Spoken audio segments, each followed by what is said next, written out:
რომ მე მგონი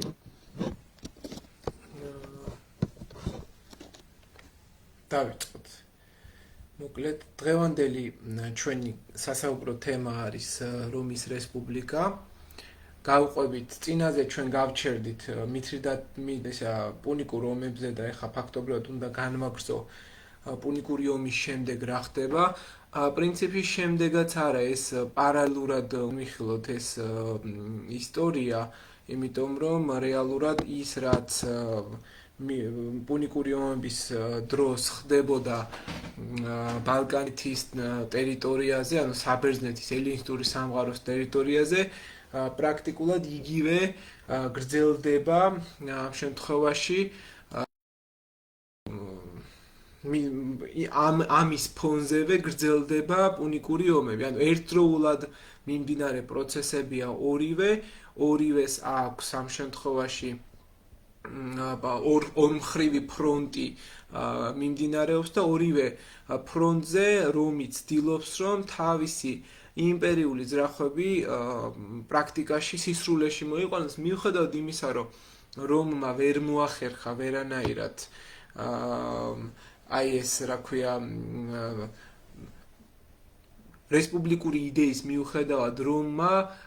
იმპერიული ხასიათი გამოავლინა რესპუბლიკური მმართველობის დროს ბევრად უფრო ადრე, ვიდრე ეს მოხდა მაგალითად ოფიციალურად 31 წლისთვის ძველი წელთაღრიცხვით, როცა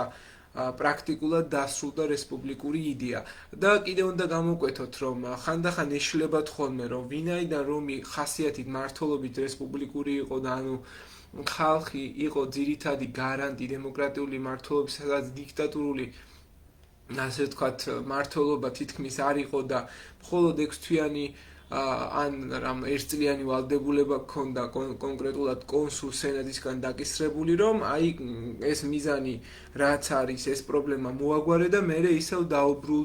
დაუბრუნდი რესპუბლიკურ რელსებს. აი ეს რელსები რაც რეალურად რესპუბლიკის განმავლობაში არსებობდა, აბალანსებდა იმას, რომ რომი პრაქტიკულად არ ხდებოდა დიქტატორული და იმპერიული სახელმწიფო და მხოლოდ იყო რაღაცა დროებითი ქცევები,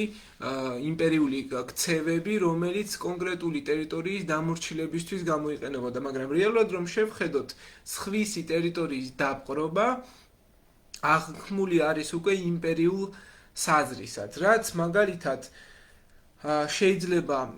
რამაც შეიძლება გვაფიქრებინოს ისიც, რომ რომი ვიდრე იმპერია გახდებოდა, ბევრად უფრო ადრე გახდა იმპერიული ხასიათის სახელმწიფო, რომელმაც დაიწყო დაპყრობები და ამ დაპყრობებში მოიაზრება მაგალითად პირველი, რაც მიმდინარეობდა, როგორც გითხარით, პუნიკური ომების პარალელურად და აგერ თქვენ ხედავთ აქ რუკაზე, ახლა 229 წელი ძველი წელთაღრიცხვით ეს ის პერიოდია, როცა პირველი პუნიკური ომი რომის სასარგებლოდ მორჩენილია და ადრიატიკის ტერიტორიაზე, ილირიაში, მაკედონიაში, თრაკიაში რომი პარალელურად აწარმოებს ომებს. ერთ-ერთი ყველაზე გამორჩეული ომი არის ილირიული ომები 229 წლებში და ძალიან გთხოვთ ესენი ჩაიწერეთ, ქრონოლოგიურად დაიწერეთ და როცა განხილვას დაიწყებთ და სწავლას დაიწყებთ გაკვეთილების, უკვე დაახლოებითი ქრონოლოგია გამოკვეთილი გქონდეთ, რის მიხედვით, რის შემდეგ რას ვამბობ, რომ არ გაგირთულდეთ აღქმა, არ გაგირთულდეთ, არ აგერიოთ ეს მოვლენები ერთმანეთში. ანუ პირველი რაც ალბათ ჩვენ უნდა გამოვკვეთოთ პუნიკური ომების შემდეგ, რაც ვისწავლეთ და მის პარალელურად, ეს არის ილირიული ომი და ომები, მოდი ასე მრავლობითში დავწეროთ, იმიტომ რომ ერთი არ იყო და ეს არის 229 წლიდან 219 წლამდე პერიოდი, როცა რომი იწყებს ბალკანეთისკენ ექსპანსიას ილირიის წინააღმდეგ, რომის მეფე ამ შემთხვევაში თეუტა არის და მისმა მემკვიდრე გენტიუმ ფაქტობრივად ვერ გაუძლო რომის აი ამ შემოტევებს, ფლოტი, რომელიც ბლოკავდა მთლიანად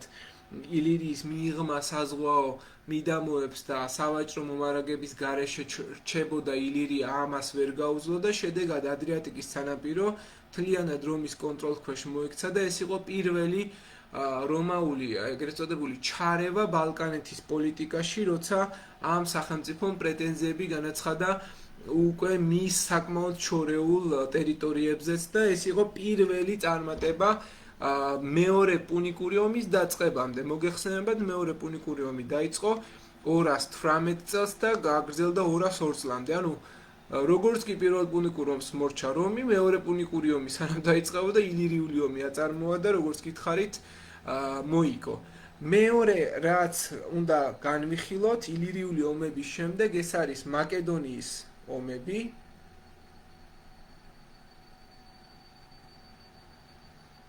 და მაკედონურ ომებში ჩვენ უნდა მოვიაზროთ ძველი წელთა აღრიცხვით 214 წლიდან დაწყებული პერიოდი და მოდი აქაც დავაწეროთ, რომ ეს არის 229-218 წლები ძველი წელთა აღრიცხვით და მაკედონური ომები არის ესე იგი ძველი წელთა აღრიცხვით 214-148 წლები და აი ამ პერიოდში ფაქტობრივად მიმდინარეობდა მაკედონური ომების. ეს ის ომია, რომლითაც რომმა მოახერხა და თითქმის სრულად დაიმორჩილა ამ შემთხვევაში ბალკანეთის ნახევარკუნძული და მერე უშუალოდ გადავიდა მცირე აზიაზე, ან თრაკიაზე ამ შემთხვევაში. პირველი მაკედონური ომი მიმდინარეობდა 214 წლიდან 205 წლამდე. 214-205 ეს არის პირველი მაკედონური ომი.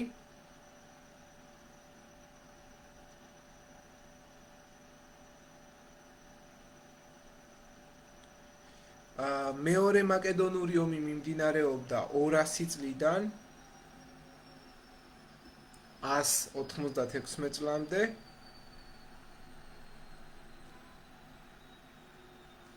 და ამ ომში კონკრეტულად უნდა გამოვკვეთოთ ის, რომ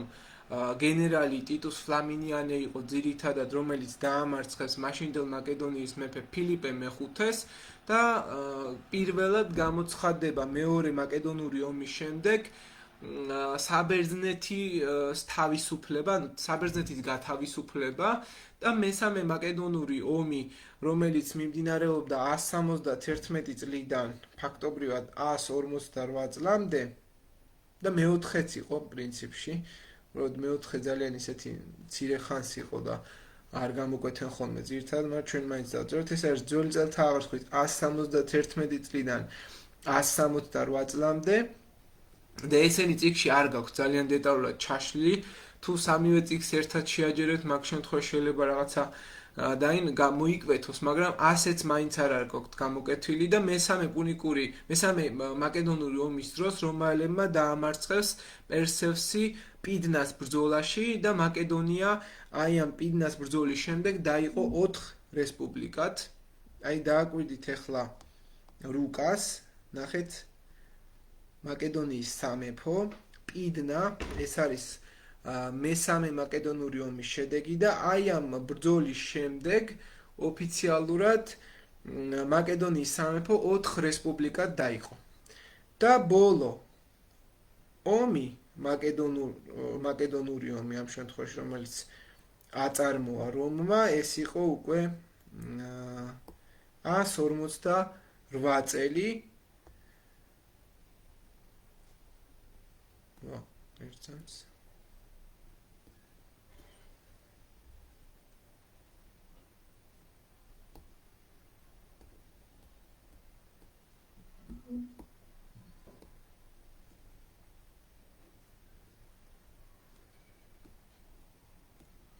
ხო 158 წელი ძველი წელთა აღრიცხვით. აი ამ ბრძოლით საბოლოო ჯამში, ბოლო ომით საბოლოო ჯამში რომმა მაკედონია მთლიანად დაიმორჩილა და მთელი მაკედონია გახდა რომის პროვინცია. ასე რომ აი ეს პერიოდი, რომელიც მაკედონიის დამორჩილებას გულისხმობს, ძირითადად ორი მეფე უნდა გამოყოთ. ერთი არის ფილიპე მეხუთე, რომელსაც ებრძოდა და მეორე არის ამ შემთხვევაში პერსევსი, რომელსაც ებრძოდა ამ შემთხვევაში. აქ ახალი პოლიტიკური ცენტრები ჩნდება და მოდი ეს ნაწილი გავარჩიოთ და წაიკითხე აბა ლუკა ახალი პოლიტიკური ცენტრები საბერძნეთში რომლები იყო და სად გაჩნდა? ელინისტურ ხანაში ძველმა საბერძნეთმა და მისმა წინ ეპოქის პოლიტიკურმა ცენტრებმა ათენმა, სპარტამ და თებეთმა თავიანთი მნიშვნელობა დაკარგეს. ბერძნულ სამყაროში ორი ახალი განვითარება შეიქმნა, რომლებიც ამ ეპოქის საბერძნეთში ყველაზე გავლენიან პოლიტიკურ მოთამაშეს წარმოადგენდნენ. ეს იყო ეტოლის კავშირი, საბერძნეთის ცენტრალურ და დასავლეთ ნაწილში მდებარე პოლისების და რეგიონების გაერთიანება. თავად ეტოლას ელინისტურ ხანამდე ბერძნული პრეფექტ მიიჩნევდნენ, რომელსაც ბერძნულ სამყაროში თითქმის არანაირი პოლიტიკური და კულტურული გავლენა არ ჰქონდა. ეტოლიელები მიწათმოქმედები და მესაქონლეები იყვნენ. ამ რეგიონში არც დიდი პოლისები მდებარეობდა, არც მნიშვნელოვანი საზღვაო ნავსადგურები და სავაჭრო გზები. ეტოლიელები ტრადიციულად საბერძნეთში მაკედონიის გავლენის წინააღმდეგ იბრძოდნენ. მნიშვნელოვან ძალას წარმოადგენდნენ ეგრეთ წოდებული აქციას კავშირი, რომლის საბერძნეთში სამხრეთ პელოპონესის ნახევარკუნძულზე შეიქმნა. სპარტას დამარცხებისა და დასუსტების შემდეგ მასში სპარტას გარდა პელოპონესზე მდებარე სხვა პოლისები და რეგიონები იყო გაერთიანებული. დიახ, ანუ ფაქტობრივად ეს ეტოლიისა და აქაიის კავშირი, ეს არის ცენტრალურ და დასავლეთ ნაწილში მდებარე პოლისების რეგიონების ერთობლიობა, რომელიც ფაქტობრივად თავიდან ბერძნები არანაირ ესეთ გავლენა, არანაირ ფუნქციას არ აძლევდნენ და მერე უკვე ეს კავშირი გახდა სპარტის დამარცხებისა და დასუსტების შემდეგ ერთ-ერთი მნიშვნელოვანი ძალა. და საბოლოო ჯამში რომი უშუალოდ მიუხედავად იმისა, რომ მაკედონიას ებრძვის, აქ ადგილობრივ დონეზე იგი ათენსა და სპარტას როგორც სახელმწიფოებსაც ებრძვის და შეიძლება ითქვას, რომ სპარტის განადგურება სწორედ რომის ჩარევით ხდება საბოლოო ჯამში და ამის პარალელურად რომ გამოვკვეთოთ ძველ წელთა რიცხვით 214-158 წლების პარალელურად მიმდინარეობს კიდევ სირიული ომი, რომელიც არის ესეც პარალელური ომი, ეს არის ძველი წელთა რიცხვით დაწყებული 192 წელს და 188 წლამდე გაგრძელდა და ამ შემთხვევაში სირიის მაშინდელ სელევკიდების მეფე ანტიოქოს მესამეს ებრძვის, რომელიც არის უშუალოდ ჩართული რომის წინააღმდეგ და აქ ცნობილი ბრძოლა, რომლითაც სირიის ტერიტორია ოფიციალურად რომმა დაიმორჩილა, იყო მაგნეზიის ბრძოლა ძველ წელთა რიცხვით 190 წელს და საბოლოო ჯამში ამ ბრძოლის შედეგად სელევკიდების სამეფომ შეწყვიტა არსებობა და რომმა ახალი პროვინცია მცირე აზია დაარსა, რომელსაც ახლა თქვენ ხედავთ აი ეს ნარინჯის ფერით შემოხაზული კონტური რაც არის, აი ეს არის მთლიანად მცირე აზიის ტერიტორია. შეგახსენებთ, რომ აი ამ მაკედონური ომის პარალელურად კიდევ ერთხელ ხაზგასმით ვამბობ, მიმდინარეობს კართაგენის განადგურებაც. ანუ პუნიკური ომები, მესამე პუნიკური ომი მიმდინარეობს უკვე 159-156 წლებში და მიუხედავად იმისა, რომ კართაგენი უკვე გახსოვთ, რომ დასუსტებული იყო, რომმა მაინც სრული განადგურება გადაწყვიტა. მაშინდელი სენატორი კატონი იყო, რომელიც გამუდმებით იმეორებდა, რომ კართაგენი უნდა დაინგრეს და საბოლოო ჯამში ეს შედეგიც დადგა და კართაგენის გაანადგურა რომმა. შეიძლება ითქვას აი ამ ბრძოლებით რომი გახდა მთელი ხმელთაშუაზღვისპირეთის, აი რასაც ახლა თქვენ ტერიტორიას ხედავთ აქ, ამის ბატონ-პატრონი და შემდგომი უკვე ტრადიციულ ნაწილს რომ გავყვეთ, მიყვება ტერიტორიებს, ახლა პირდაპირ ვერ გადაახტებოდა და მივიდა შავ ზღვამდე და შავ ზღვაში ყოფილი და მცხოვრები ტომები, რომლებიც ფაქტობრივად სახელმწიფოებრიობას ინარჩუნებენ და სახელმწიფოებრიულად ვითარდებიან, ესენი არიან ერთ-ერთი ადგილობრივი ტომები და იქ შავი ზღვის სამხრეთ ნაწილში მდებარე პონტოს სამეფო, რომელთანაც რომმა გადაიხადა 3 მითრიდატული ომი. მითრიდატული ომები ზოგადად მიმდინარეობდა ძველი წელთა აღრიცხვით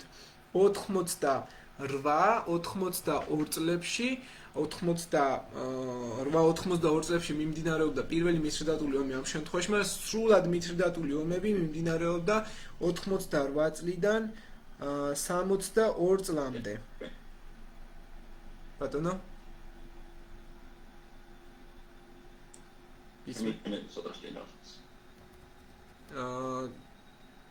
ჭედავს თამო შენთან ჭედავს ჩემი ინტერნეტი? მე მგონი ლუკა შენი ხმა ჭედავს და თუ გინდა კამერა გათიშე რომ ჩემი ხმა გასწორდეს. შენი ინტერნეტი ჭედავს ზოგადად და მაგიტო იმიტომ ჩემთანაც შენი ხმა წყვეტილად მონდის და ამის გამო. თუ ეშველა მაგ შემთხვევაში გათიშე კამერა თუ არა და ჩართე მერე ისა. რო გასწორდეს ან ხარისხი დააგდეს ან რაღაც ესეთი ცადიება მასე.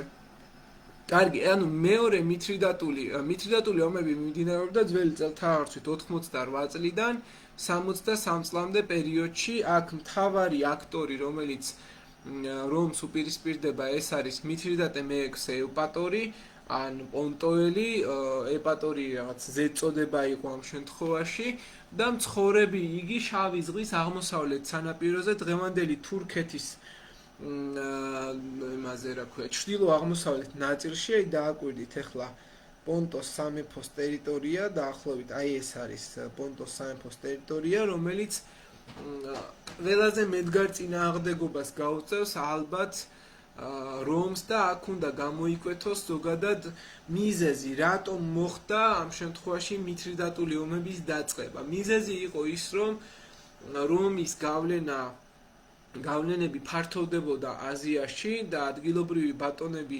ვინც იყვნენ უკმაყოფილებას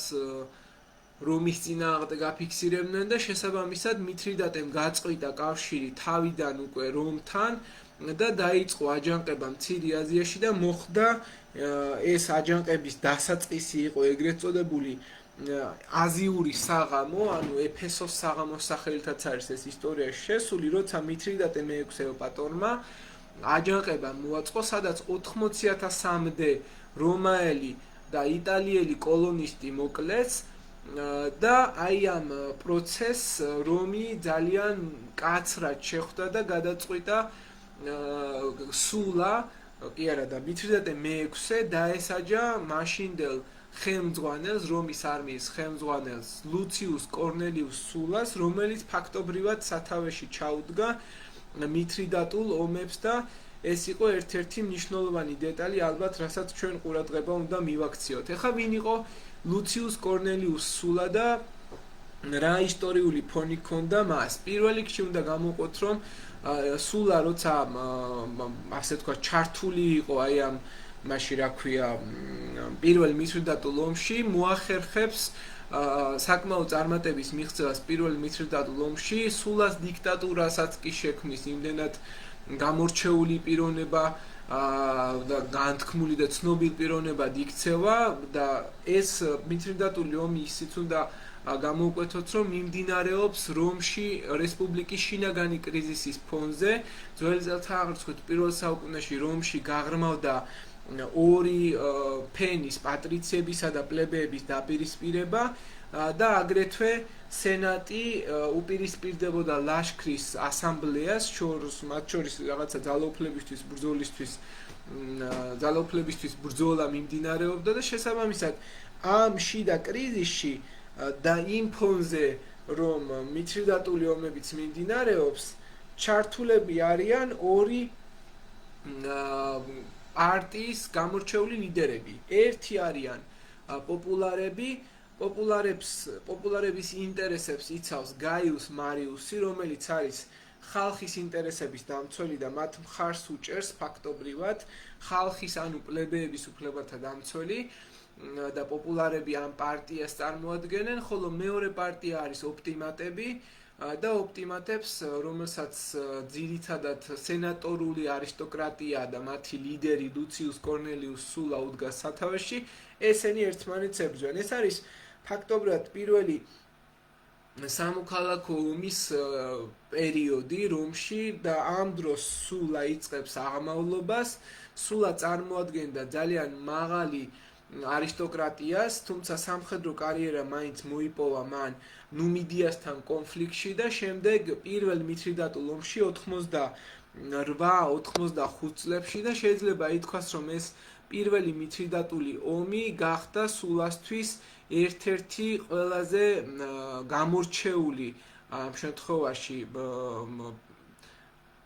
გამორჩეული გამოსაჩენი მიზეზი, სადაც მან თავი გამოიჩინა და ფაქტობრივად პირველი საუკუნის ბოლოსთვის, როდესაც უკვე რომმა ყველა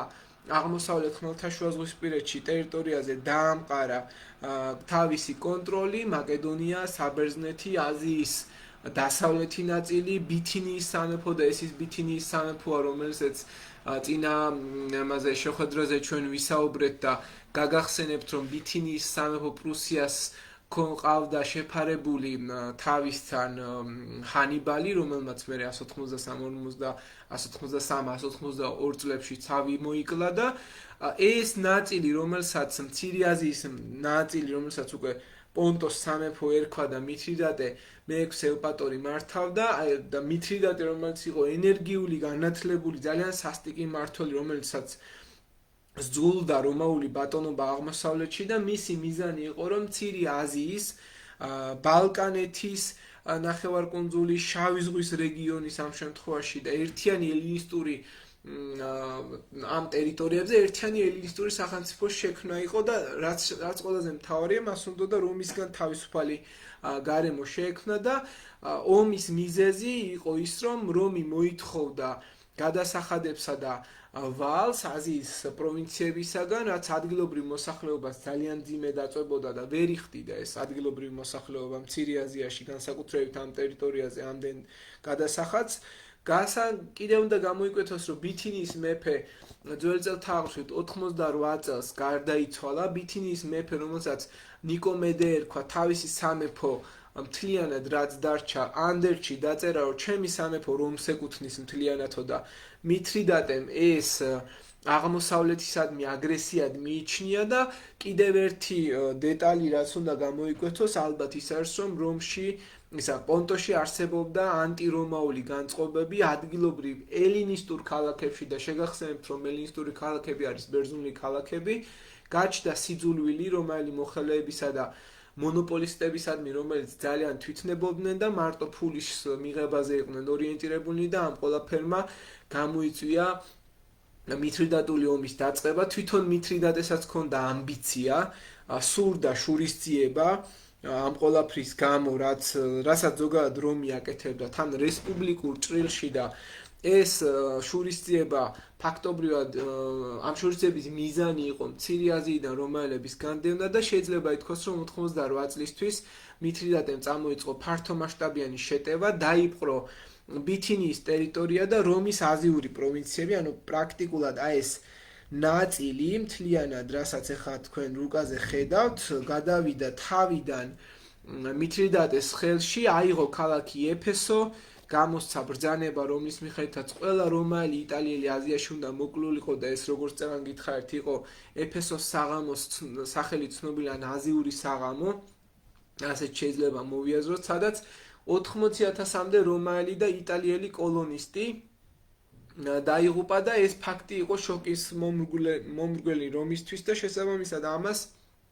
რასაკვირველია რეაქცია ექნებოდა რომის მხრიდან. სენატმა სწორედ ამ დროს პირველ მითრიდატულ ომში ლუციუს კორნელიუს სულა, რომელიც იყო ძალიან გამოცდილი სარდალი, კონსული, მას დაავალა, რომ ეს სიტუაცია მოეგვარებინა, მაგრამ ხალხის ტომთა ასამბლეამ ამ ლაშქრის კრებამ მერე ძალიან მალე გადაწყვეტილება შეცვალა და მის ნაცვლად გააგზავნა პოპულარების ლიდერი გაიუს მარიუსი. ანუ ფაქტობრივად ეს მითრიდატული ომის პირველ ნაწილში ჩართული არის გაიუს მარიუსი და იგი აწარმოებს სამხედრო კამპანიას 87-85 წლებში და გაიუს მარიუსი, როგორც გითხარით, სამოქალაქო ომის ერთ-ერთი ლიდერი იყო პოპულარების მხრიდან. მითრიდატეს ჯარებმა ამ პერიოდში უკვე დაიპყრეს საბერძნეთი, მათ შორის ათენი მთავარი საყრდენი იყო და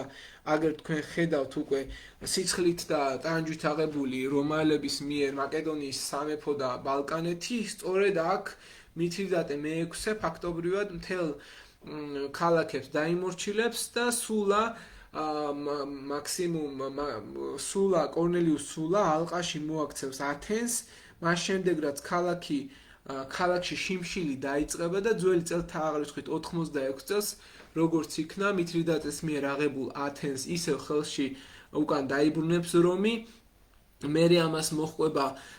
ბრძოლები კიდევ ქერონიას ერთ-ერთი ბრძოლა, სადაც სულა დაამარცხებს მითრიდატეს სარდლებს, არქელაოს და ტაქსის და ეს ქერონიასთან 86 წელს და ორხომენესთან 85 წელს მოხდება და საბოლოო ჯამში ეს ორივე ბრძოლა, რაც უშუალოდ მითრიდატესთან იყო, გამოიწვევს იმას, რომ საბერძნეთი მთლიანად დაუბრუნდება ისევ რომს. და მცირე აზიის კამპანია წარმატებული იქნება რომისთვის, ეს 3 წლიანი კამპანია, სულ მთლიანად გადავა აზიაში უკვე რომი ბოლომდე, ანუ აი ამ ტერიტორიაზე გადმოდის, ბითინიას ხედავთ თქვენ, არის ფრიგია, გალატია, პაფლაგონია და აი აქ არის პონტოს სამეფო. და რეალურად ეს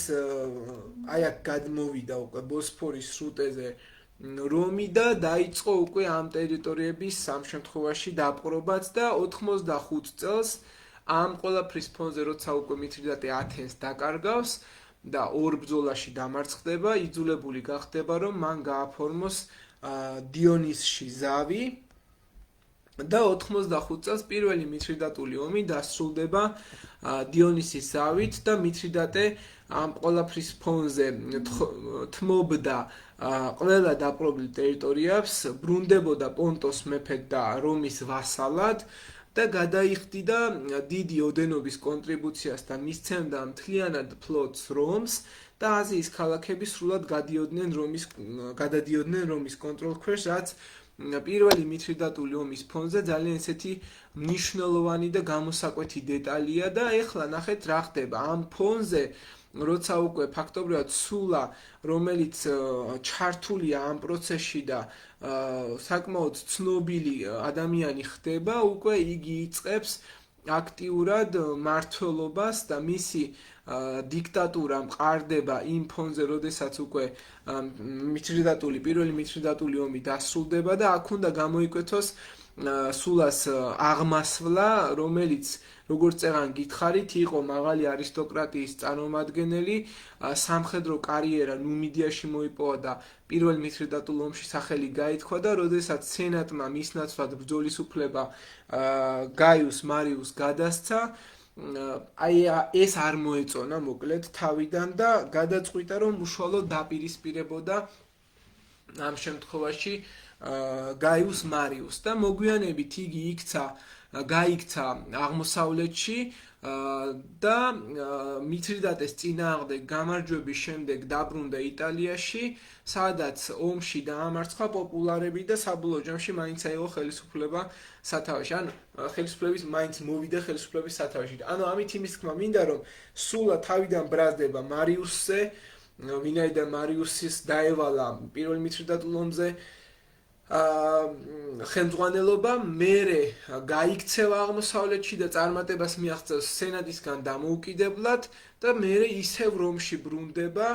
ოღონდ უკვე ბრუნდება შურისძიების მიზნით, იგი დაამყარებს დიქტატურას, 82 წელს სულა გახდა დიქტატორი და ამ პერიოდს ეწოდება დიქტატურა კონსტიტუციის აღსადგენად, დიქტატორ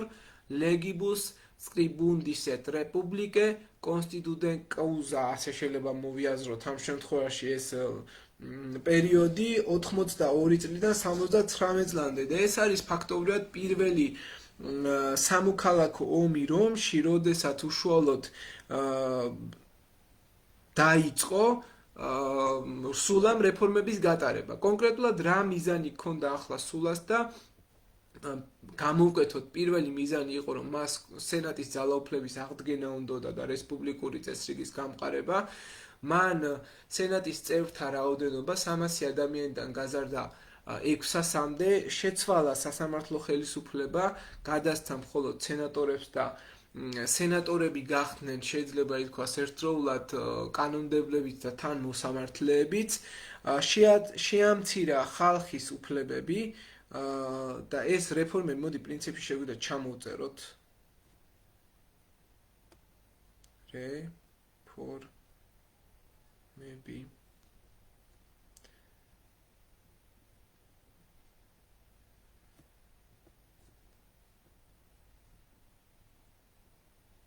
სენატორთა რაოდენობა გაზარდა. ეს არის 300-დან 600 ადამიანამდე.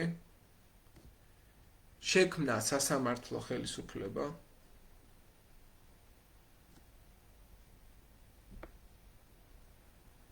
რომელსაც სათავეში ჩაუყენა სენატი.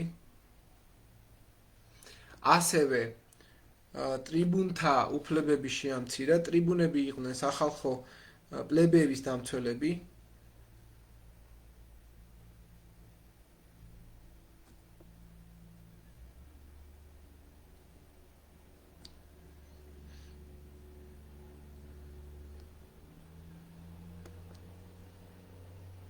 და პროვინციული წესები გაამკაცრა.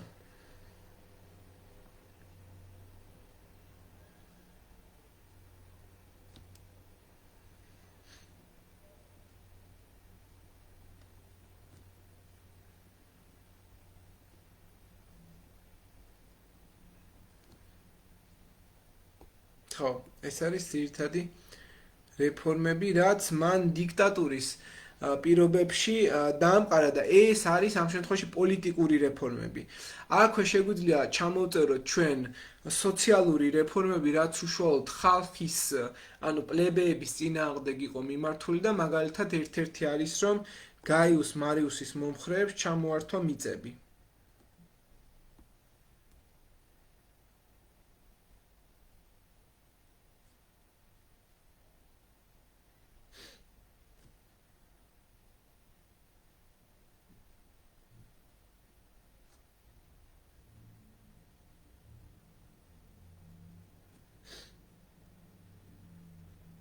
ასევე უნდა გამოიკვეთოს, რომ ეს ჩამორთმეული მიწები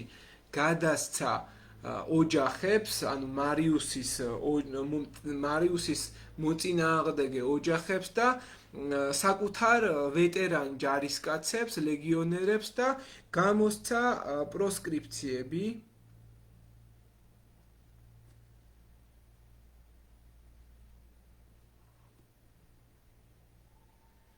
ეს პროსკრიფციები იყო პოლიტიკური ოპონენტების საჯარო სია, რომელიც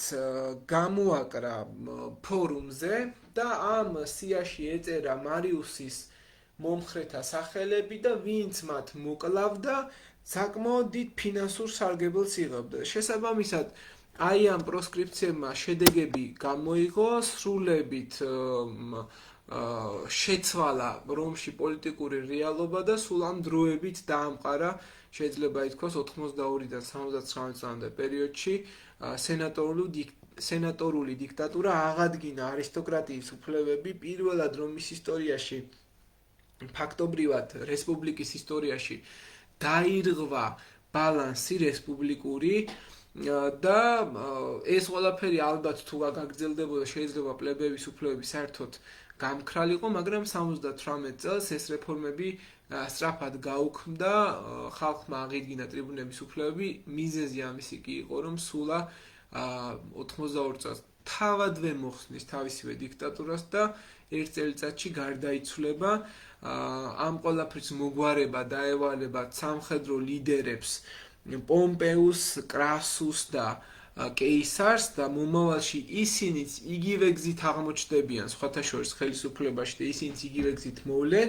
და აქ იყო მთელი რიგი პრობლემები, ანარქიული პროცესები, მარიანელების დამარცხება, ახალი არმიის შექმნა, რომის გაძლიერება, სპარტაკის აჯანყება, მარიანელი ემიგრანტები, რომელიც რომიდან გაქცეულები იყვნენ და ესპანეთში ცხოვრობდნენ, ეს პრობლემები დატოვა და სულას დიქტატურა, როგორც გითხარით, აღმოჩნდა გარდამტეხი, იმიტომ რომ სულ ამ დაანგრია ძველი რესპუბლიკური ბალანსი, ხალხისა და სენატს შორის ურთიერთობა, რაც არსებობდა, შექმნა პირველად პრეცედენტი, რომ რომის არმიამ 82 წელს აიღო თავადვე რომი და ეს ძალადობრივი სამხედრო ძალით მოვიდა იგი სათავეში და პოლიტიკური პრობლემის გადასაჭრელად რომის სენატი და კონსული იყენებს არმიას და მისი დიქტატურა იყო თითქოს ერთგვარი რეპეტიცია, რამაც იულიუს კეისარს შემდგომში იგივეს გამეორებისაკენ გზა გაუხსნა და ფაქტობრივად არც დააყოვნა ამის გაკეთება და მეორე სამოქალაქო ომი სწორედ უკვე ამაზე გრძელდება. რაც უნდა ითქვას კორნელიუს სულაზე, ერთი დეტალი, სულას დიქტატურის მიზანი იდეაში რესპუბლიკის აღდგენა კი იყო, მაგრამ რეალურად სულ სხვა შედეგი დადგა და ძველ წელთაღრიცხვით 79-18 წლებში უკვე მან საკუთარი ნებით უარი თქვა ძალაუფლებაზე და დატოვა სახელმწიფო საქმეები მოუგვარებელი მთელი პრობლემები, გადაასახლა საკუთარი მცველები და დაბრუნდა კერძო საცხოვრებეში და ეს იყო ერთ-ერთი პროვინცია კამპანია სამხრეთ იტალიაში, რომელსაც ერქვა კუმეა და იქ ცხოვრობდა თავისი სიცოცხლის ბოლო წლებში. რა იყო იმის მიზეზი, რომ სულამ მოხსნა თავისი დიქტატურა? ძველი წყაროები ზოგადად რასაც გვაწვდის, ეს მაგალითად აპიანე პლუტარქე სვეტონიუსის მიხედვით სულა იტანჯებოდა საშინელი დაავადებით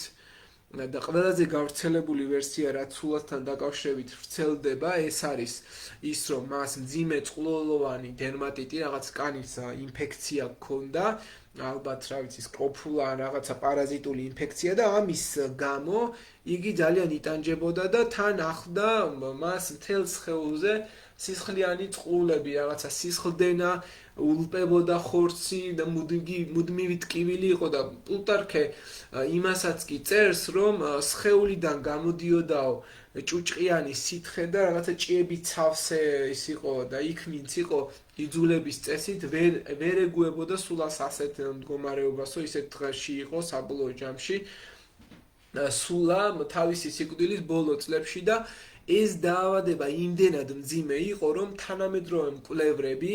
იმასაც კი ვარაუდობენ, რომ ეს შეიძლება ყოფილიყო რაღაცა განგრენა, რაღაცა ფურუნკულოზი ან რაღაც ისეთი, რამაც სავარაუდოდ კანის კიბოს მსგავსი გამოიწვია ტკივილები და 78 წელს ლუციუს კორნელიუს სულა სავარაუდოდ მუცლის შიდა სისხლდენებით და სისხლდენის შედეგად, რამაც მის ორგანიზმში ქრონიკული ინფექცია გამოიწვია და ცხოვრების სტილი და სხვა შორის ესეც უნდა გამოიკვეთოს, რომ მისი ცხოვრების სტილი იყო ძალიან ისეთი დოლგარფორდიკოთა რა მოკლედ მთელი ცხოვრება, ალკოჰოლი, წვეულებები, დიდი ესენი ნადიმები, არაფერს არ იკლებდა მოკლედ და აი ამ ალკოჰოლმა და ასეთმა არაჯანსაღმა ცხოვრების წესმა, სტრესმა მათ შორის და პლუს ამას ისიც უნდა დაუმატოთ, რომ უკვე 60 წლის იყო და მაშინდელი წყობისთვის 60 წელი საკმაოდ ისეთი ასაკია, 60 წლის ასაკში მოკვდა, გარდაიცვალა და მისი უკანასკნელი დღეების შესახებ პლუტარქე გვიწერს, რომ სულამ, რომელმაც მთელი რომი სისხლში ჩაახშოვო, თავად საკუთარი სისხლით დაიხრჩოვო. და რაღაცა სიმბოლურია, სხვა შორის ისტორიაში ძალიან ბევრი ასეთ სიმბოლური ქცევები გვაქვს ისეთ დიქტატორებთან მიმართებაში, როგორც თუნდაც სულა იყო და კიდევ ბევრს ვისწავლით ჩვენ, რომლებიც სიმბოლურად კვდებიან და ერთ-ერთი მაგალითად არის იულიუს კეისარი, რომელზეც დღეს განვიხილავთ და ვისაუბრებთ. მიუხედავად აი ამ ყველაფრისა, მიუხედავად დიქტატურისა, მიუხედავად იმისა, რომ პლებეები, სუფლებები შეურაცხყო, გააქრო, დახოცა ძალიან ბევრი ხალხი და საკმაოდ ბევრი სენატორი დაიხოცა მისი დევნის დროს, სენატმა მაინც გადაწყვიტა, რომ მისადმი პატივისცემის ასე ვთქვათ, გამოხატულება იქნებოდა მისი დამარხვა კამპუს მარციუსის ტაძარში სხეული დაკრძალეს ერთ-ერთ რომის ერთ-ერთ ყველაზე საპატიო ადგილზე, ეს არის კამპუსი მარციუსი და საფლავზე ამოტიფრეს წარწერა, რომელიც თვითონვე მოიფიქრა სულამ და ამ წარწერაზე ეწერა ასეთი რაღაც დაახლოებით მზე არასდროს ამოსულა ისე რომ ჩემი მტრებისთვის სიკეთე არ მომეტანაო და არასდროს ჩასულა ისე რომ ჩემი მტრებისთვის ზიანი არ მიმეყენებინაო რაღაცა ერთგვარი ის იყო თან ერთ სამბობდა თან მეორეთი უარყოფდა თავისივე სიკეთეს და შეიძლება ითქვას რომ სულა იყო პირველი რომაელი ვინც საკუთარი არმიით აიღო პირველად რომი შექმნა უვადო დიქტატურა და რომ არ გადამდგარიყო და არ მომკვდარიყო ალბათ ეს ასე გაგრძელდებოდა და მაინც თავად გადადგა რამაც შემდეგი საუკუნეების ლიდერებისთვის მაგალითად რაც ამ შემთხვევაში შემდეგი საუკუნის ლიდერებისთვის როგორც იყო კეისარი როგორც იყო პომპეუსი თითქმის ეს შეუძლებელი გახადა და ამ შემთხვევაში უკვე ყველაფრის გამოსწორება როგორც გითხარით სენატმა ამ პროცესის შემდეგ დაავალა გნეუს პომპეუს და მასთან ერთად კრასუს რომელიც ძირითადად გნეუს პომპეუსი უნდა გამოვკვეთოთ რომელიც წარმომავლობით არისტოკრატიული ოჯახიდან იყო დაიბადა ძველი წელთაღრიცხვით 106 წელს მამამისი იყო გნეუს პომპეუს სტრაბო ცნობილი გენერალი და ნეუსი თვითონ ახალგაზრდობიდანვე მან თავი გამოიჩინა როგორც სამხედრო ლიდერი ფაქტობრივად და თითქმის ყველა ომში ძალიან დიდ წარმატებებს აღწევდა სადაც იგი იბრძოდა და შიდა ომების დროს უნდა სასაცილო ის არის რომ პომპეუსი იყო სულას მხარეს ანუ სულას მხარეს იბრძოდა და დიდი სამხედრო წარმატება მოუტანა და გნეუს პომპეუს ზედმეტ სახელი მინიჭებული აქვს მაგნუსი გნეუს პომპეუს მაგნუსი რომელიც თავად სულამ მიანიჭა სამხედრო წარმატების გამო და პომპეუს მაგნუსი ასე შეიძლება შეგხვდეთ სხვადასხვა წყაროებშიც რა გააკეთა ეხა სულას გარდაცვალების შემდეგ პომპეუსმა პირველ რიგში უნდა გამოიკვეთოს რომ ძველი წელთაღრიცხვით და აქ ჩვენ მისი რეფორმები რომ ჩამოვწეროთ ასევე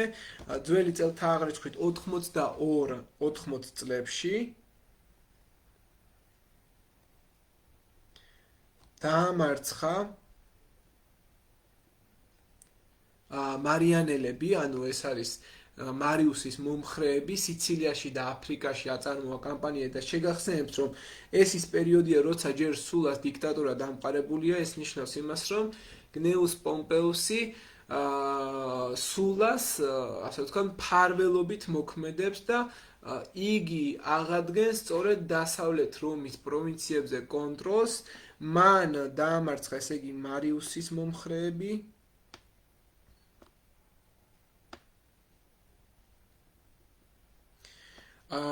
რომელსაც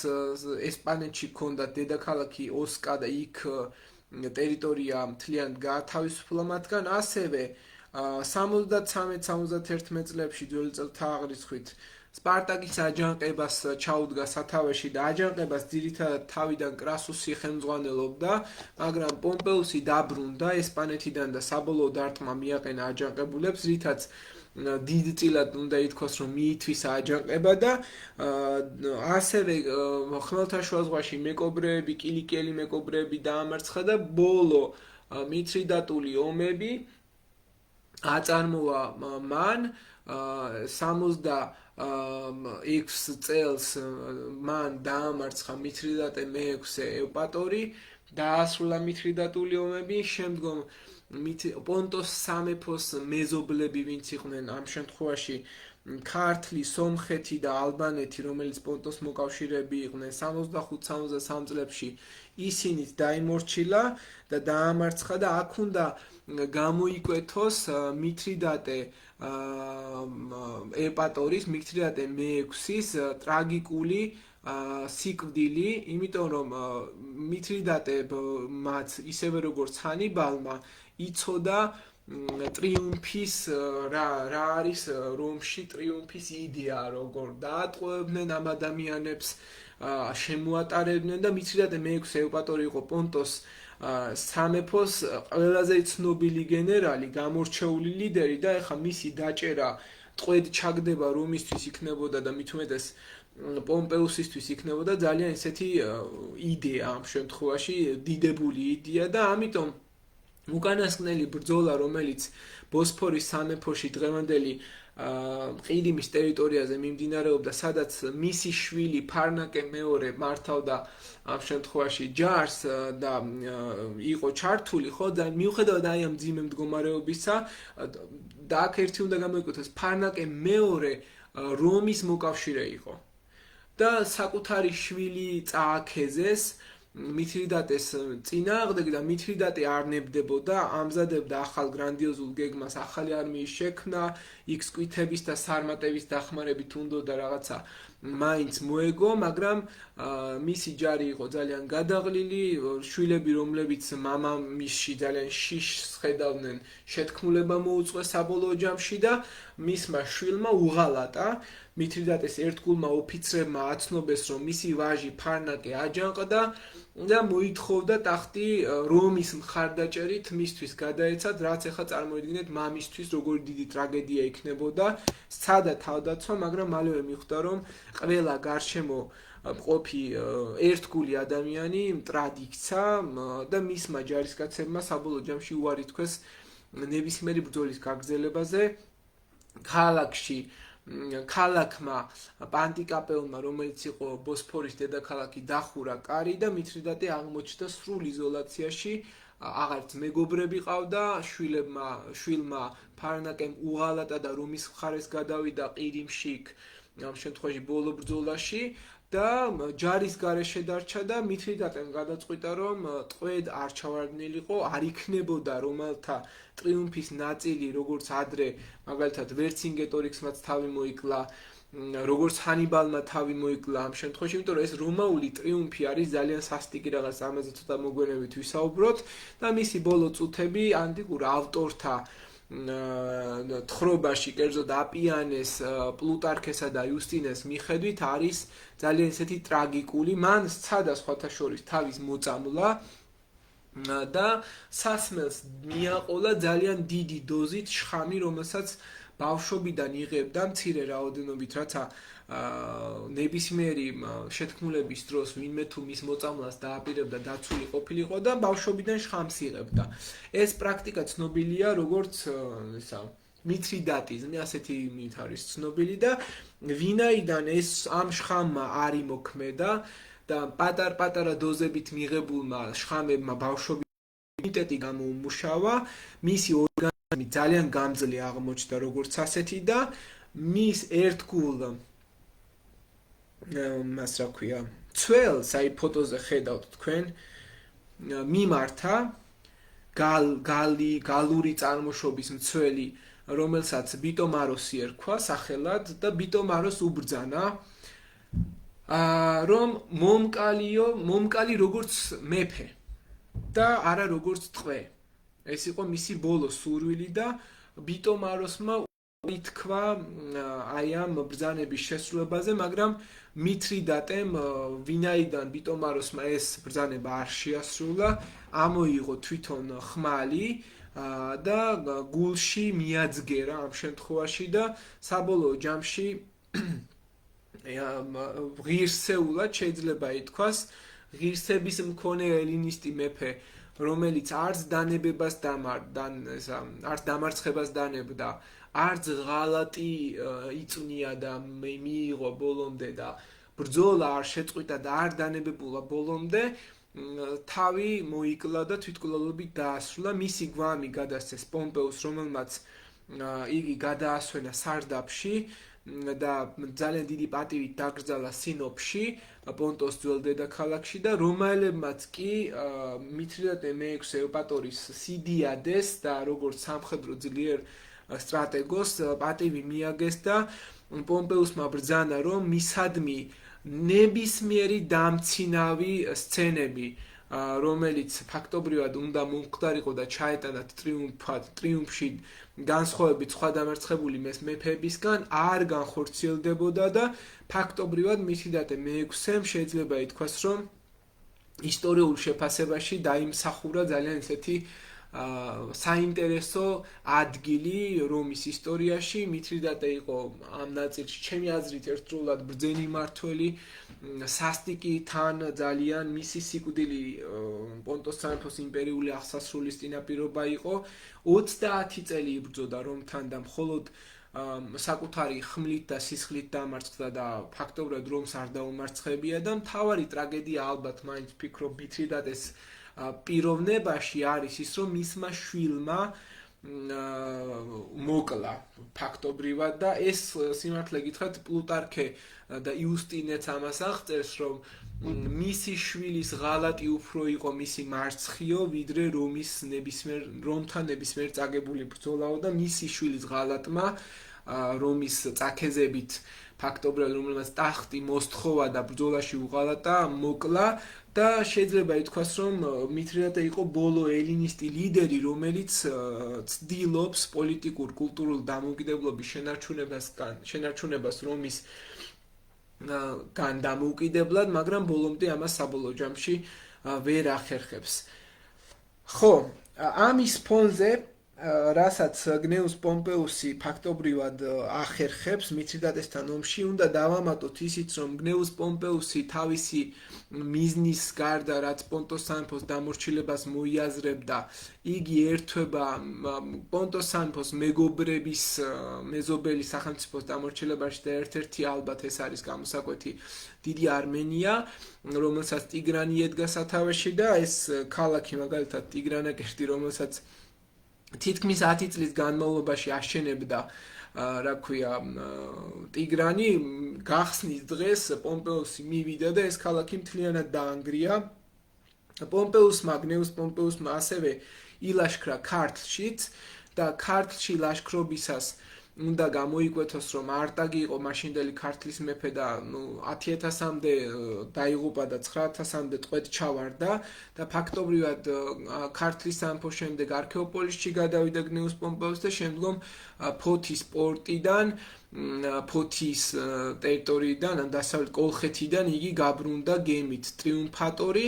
როგორც ერთ-ერთი გამორჩეული ლიდერი ამ შემთხვევაში და უკვე დიდი ტრიუმფით ჩადის რომში საკუთარი დიდების და გამარჯვების აღსანიშნავად. მაგრამ აი ეს ყველაფერი შეეძლო გაეფუჭებინა განსაკუთრებით კატალინას შეთქმულებას და აქ უნდა გამოიკვეთოს ეს შეთქმულების იდეა რა იყო და ამაში მონაწილეობდა ლუციუს სერგიუს კატილინა, რომელიც იყო სოციალურ-პოლიტიკური დაძაბულობის ფონზე რაღაცა ადამიანი, რომელსაც მქონდა მხარდაჭერა ხალხის, ანუ პლებეების მხრიდან, მისი სურვილი იყო, რომ ვალიანი მოქალაქეები, რომელზეც თვითნებობდნენ ზემდგომი არისტოკრატიული წრის წარმომადგენლები, სამხედრო ვეტერანები მათ შორის, რომლებიც უსამართლობის მსხვერპლი იყვნენ, მარკუს ტულიუს ციცერონი ამ გამოააშკარავებს აი ამ შეთქმულებას, რომელიც მოაწყო ლუციუს სერგიუს კატილინამ. თვითონ კატილინა დაბადებული იყო არისტოკრატიულ ოჯახში, თუმცა ეს ბავშვური სიძულვილი, რაც ამ შეთქმულების მოწყობაში ალბათ უნდა გამოკვეთოთ, იყო ის, რომ გაღარიბდა მისი ოჯახი მთლიანად, მსახურობდა როგორც ოფიცერი სულას ომებში და გამოირჩეოდა ძალიან დიდი ამბიციებით, ქარიზმით, ჰქონდა რაღაცა ესეთი სკანდალური რეპუტაცია, მას ძალიან ბევრჯერ ხდებდნენ ბრალად ვიღაცების მკვლელობებში, მორალურ გარყვნილებებში, ვალების დადებაში და არ გადახდაში და არ დაბრუნებაში და თვითონ კატილინამ სამჯერ სცადა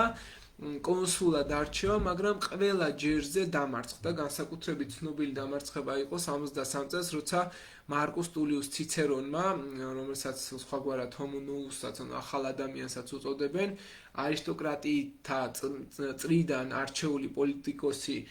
რომელიც ამ შემთხვევაში არ იყო პირველად მარკუს ტულიუს ციცერონი, აი მაგან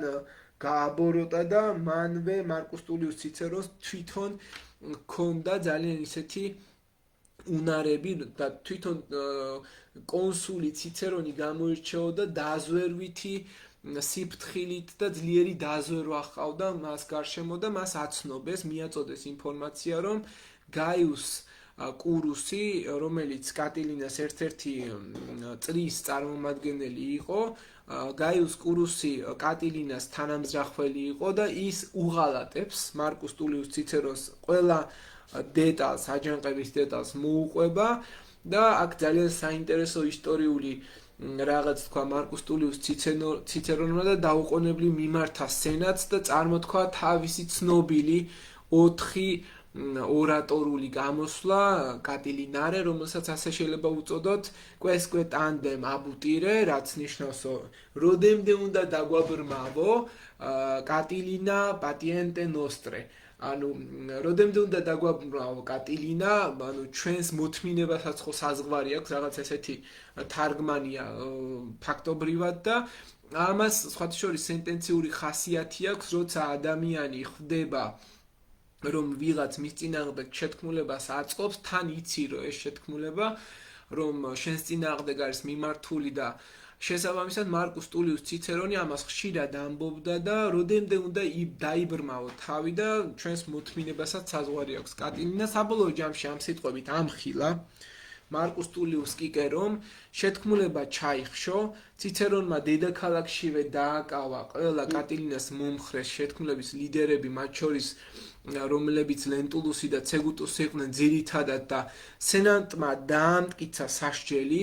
სიკვდილი განაჩენის გარეშე და სხვათა შორის ეს არის პირველი პრეცედენტული შემთხვევა, როცა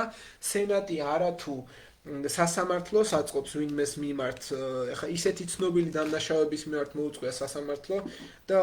უგრძნია პასუხისგებლობა კანონის წინაშე და ამ შემთხვევაში არ იგრძნო არანაირი კანონის პასუხისგებლობა და პირდაპირ დაუსჯელად გასამართლების გარეშე არც საეჭვო შემთხვევები არ განუხილა, ყველა ამ შემთხვევაში ტულისიანის ციხეში მკაცრად საყოველთაოდ ჩამოახრჩეს, ვინც კი კატალინას შეთქმულებაში იღებდა მონაწილეობას და აქ რასაკვირველია თვითონ კატალინაც იყო. ამ შედეგმა შეთქმულების შედეგებიც რომ განვიხილოთ, ჩაიხშო შედეგები საბედნიეროდ თუ სამწუხაროდ მარკუს ტულიუსისთვის ეს კარგი გაკვეთილი აღმოჩნდა და ძალიან მზაპრული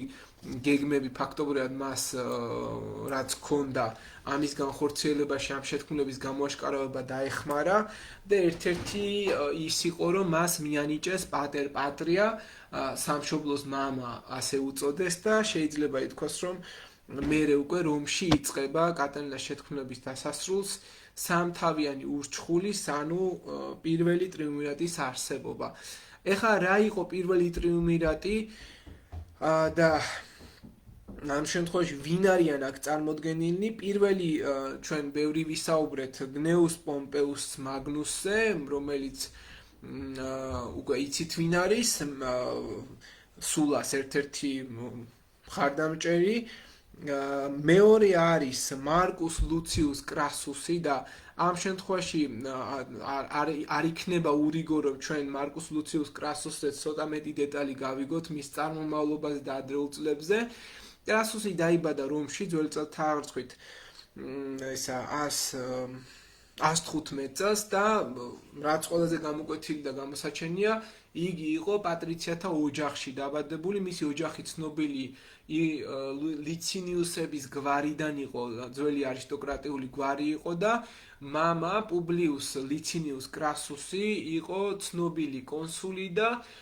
ცნობილი ცენზორი და შესაბამისად ახალგაზრდობიდანვე მასზე დიდ გავლენას ახდენს სულას პროსკრიფციები 82-79 წლებში ამ სისხლიანმა ანგარიშწორებამ, რომელშიც მარკუს ლუციუს კრასუსის ჩართული იყო, ძალიან დიდი ფული მოუტანა იხეირა ამ სულას პროსკრიფციებით, იმიტომ რომ იგი იაფად ყიდულობდა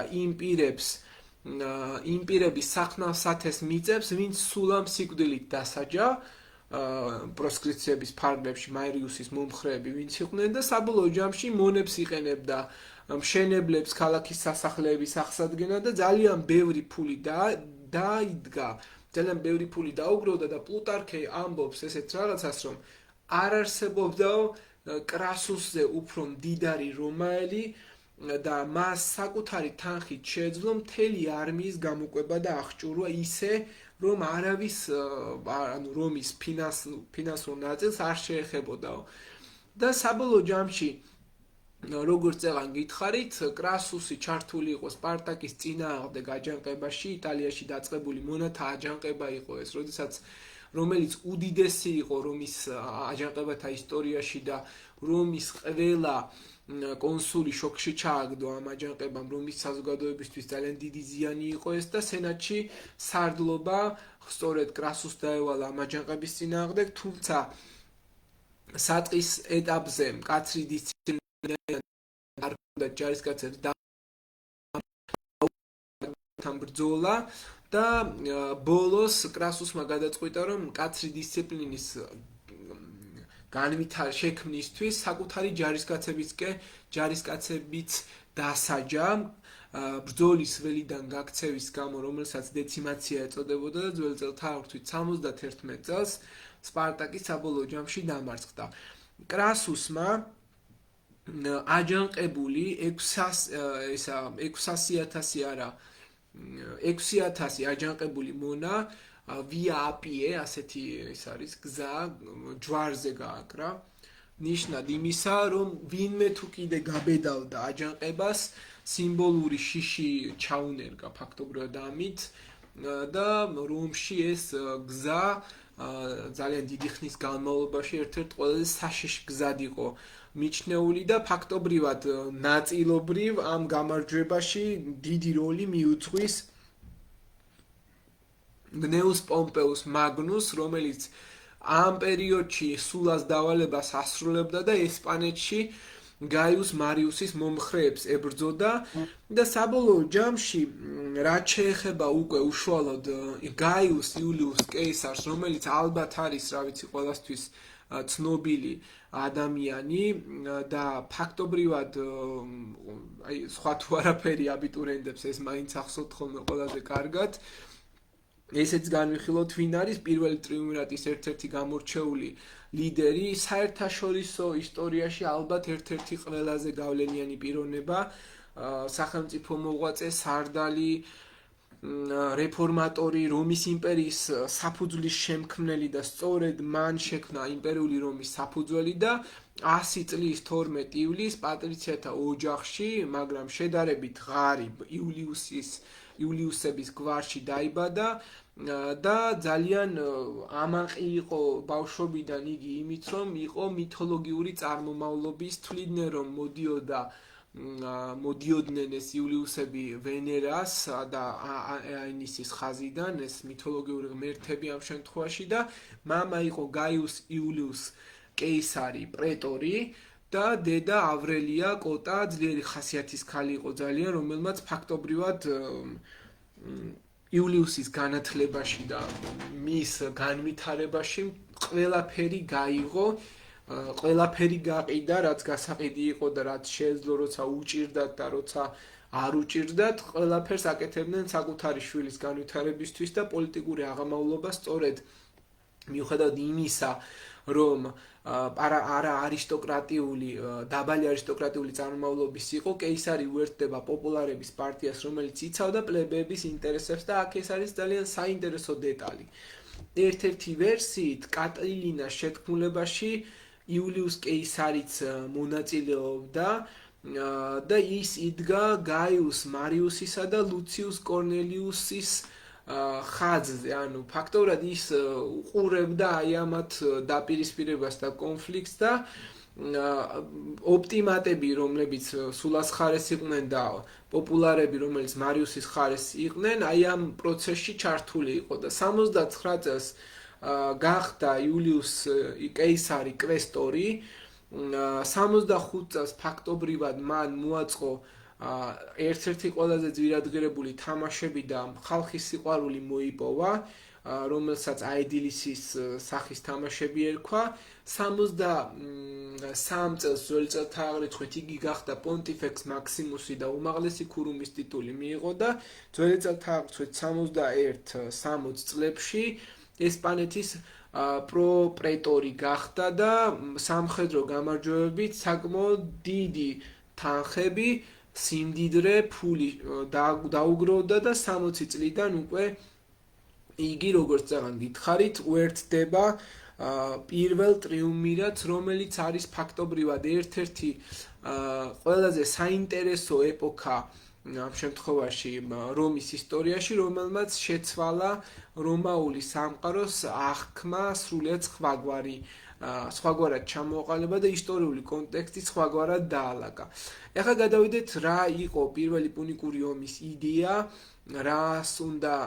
მივაქციოთ აქ ყურადღება და რა არის მნიშვნელოვანი ზოგადად რაც უნდა გავიაზროთ. პირველ ტრიუმვირატში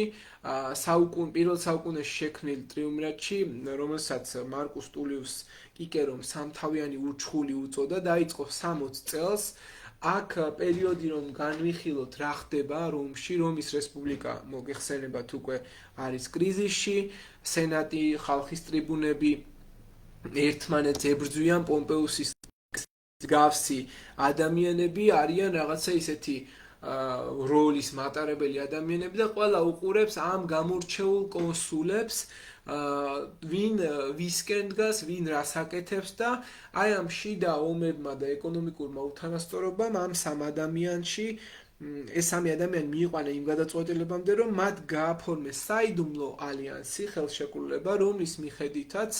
მათ 60 წელს დაიყვეს ტერიტორიები, რაც კი რომის ამ შემთხვევაში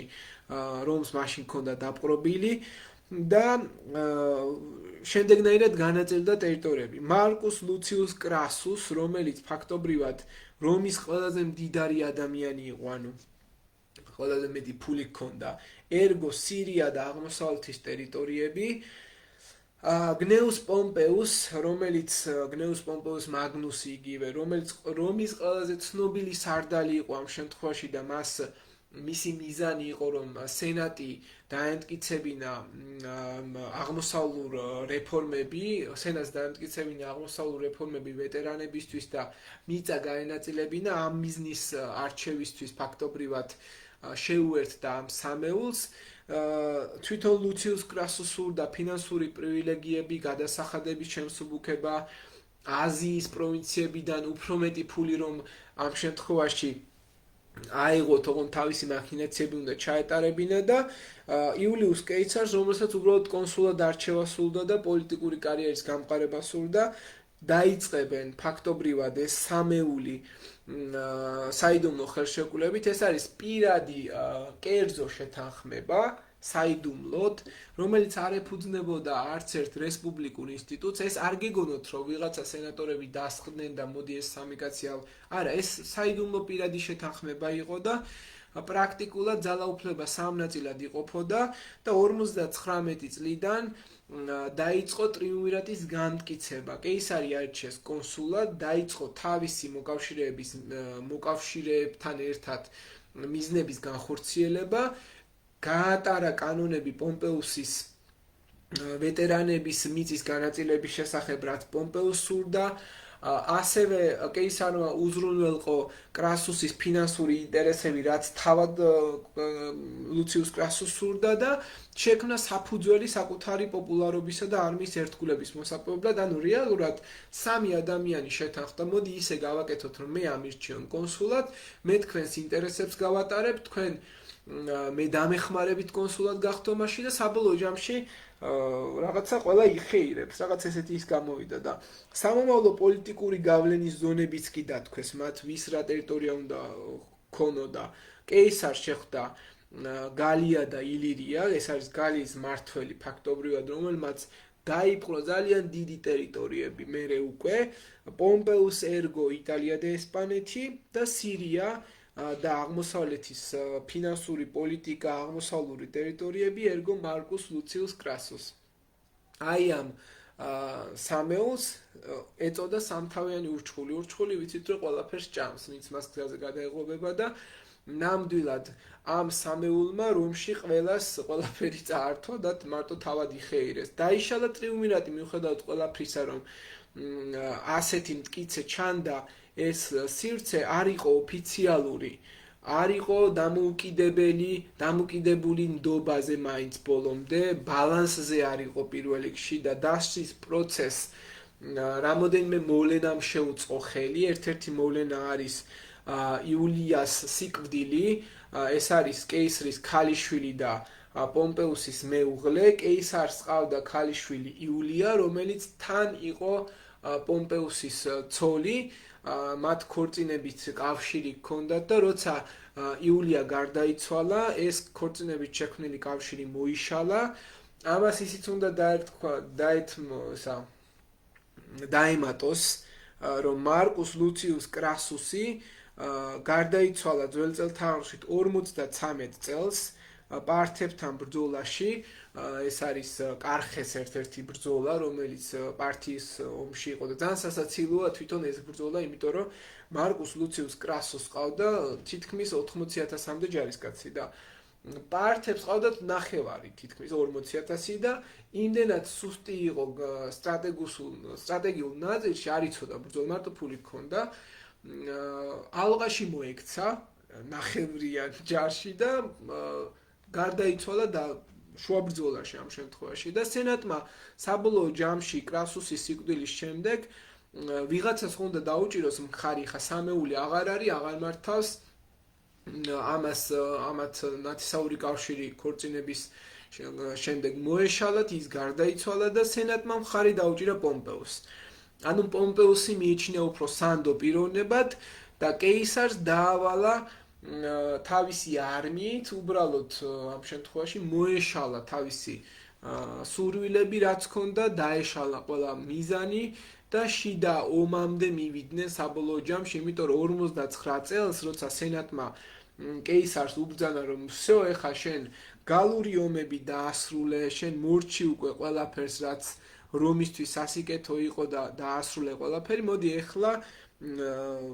წამოდი პენსიაში გადი, გახდი ცენზორი და დიდხანს და ბედნიერად იცხოვრე, მაგრამ კეისარს ეს არ სურდა, იმიტომ რომ მან მოიგო ალბათ ყველაზე რთული ომები, რაც კი გადასატანი ჰქონდა რომს, თუ იმპერიულ ნაწილში გავყვებოდით და მანამდე არც არავის უფიქრია, რომ დაეპყრო ისეთ ტერიტორიები, რაც კეისარმა დაიპყრო და კეისარმა გალების სამეფომ ტერიტორიები, რომელიც უზარმაზარი ტერიტორიები იყო, ფაქტობრივად დაიმორჩილა და დასავლეთ ევროპაში, რომელიც დღევანდელი საფრანგეთის, ბელგიის, შვეიცარიის, სამხრეთ გერმანიის და ბრიტანეთის ნაწილსაც კი მოიცავდა, მიუხედავად იმისა, რომ ბრიტანეთი ბოლომდე ვერ დაიპყრო, მაინც გადავიდა და თავისი კვალი დატოვა. და რა ვიცი, სხვადასხვა ბრძოლები გადაიტანა ჰელვეტებთან 58 წელს, რომლითაც ფაქტობრივად საკუთარი საზღვრები გალიის დაპყრობა, რაც დაიწყო პირველი შვეიცარიელები დაამარცხა, არივოსთან ბრძოლა 58 წელს და არიოვისტო დაამარცხა, ამ შემთხვევაში გალიაში შეიჭრა და ეს მოიგერია. მერე ბელგების აჯანყება მოიგერია 57 წელს და ფაქტობრივად კეისარმა სტრატეგიულ ნაწილში უპირატესობა მოიპოვა და გაიმარჯვა, ყველა ტომი აიძულა ბელგებიდან, რომ დამორჩილებოდა.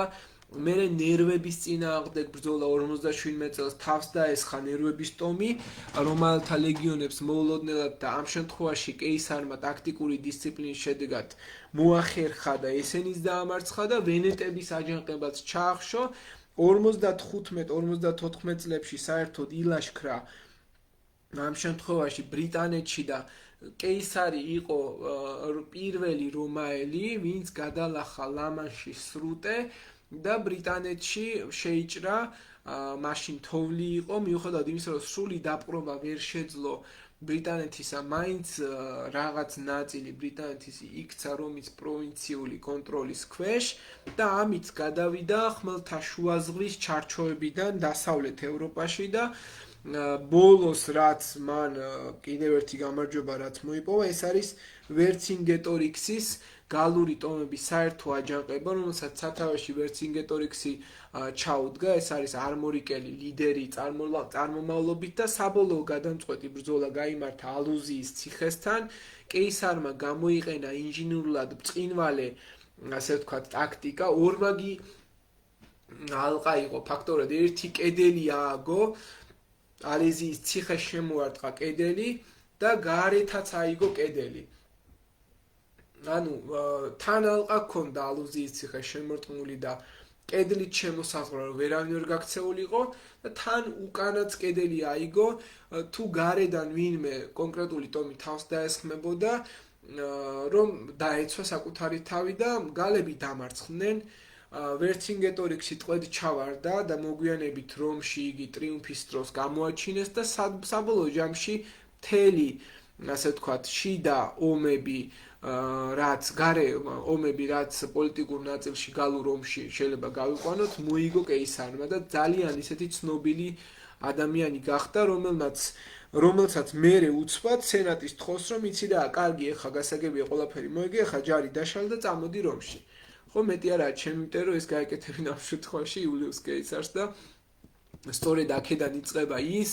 რაც იწყება იულიუს კეისარმა დაიწყო საკუთარი ძალაუფლების შენარჩუნება, საკუთარი უფლებებისთვის ბრძოლა და ფაქტობრივად მან ჩამოაყალიბა ალბათ ყველაზე დიდხნიანი, ყველაზე ძლავრი და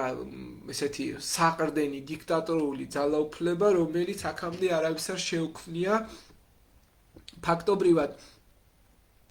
ტრიუმვირატის შემდეგ, გალური ომების შემდეგ, როცა დაამარცხა და ჩაახშო ვერცინგეტორიქსის აჯანყება და მთელი გალია რომის პროვინციად აქცია, პომპეუს დაუპირისპირდა უკვე. უნდა გამოიკვეთოს პირველ რიგში ბუდის გიხდით. უნდა გამოიკვეთოს პირველ რიგში, რომ პომპეუს და ზოგადად სენატს აშინებდა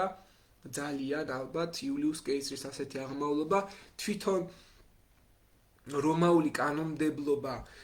რესპუბლიკური კანონმდებლობა ისე იყო მოწყობილი, რომ ძალიან დიდი ძალაუფლება თუ ერთი კონსულის ხელში თავს მოიყრიდა, ეს უკვე დიქტატურისკენ გადახრას გულისხმობდა და მზარდი აი ხასიათი ყოველდღიური ასეთი იყო რა რომში შექმნილი. აი რა გაშინებს დღეს ყველაზე მეტად, როცა იცი და დაბადებული ხარ დემოკრატიულ სახელმწიფოში და უცბად ვიღაცები კანონებს არ ღმევენ. აი ეგეთი ყოველდღიურობა იყო რომში შექმნილი და სენატმა უბრძანა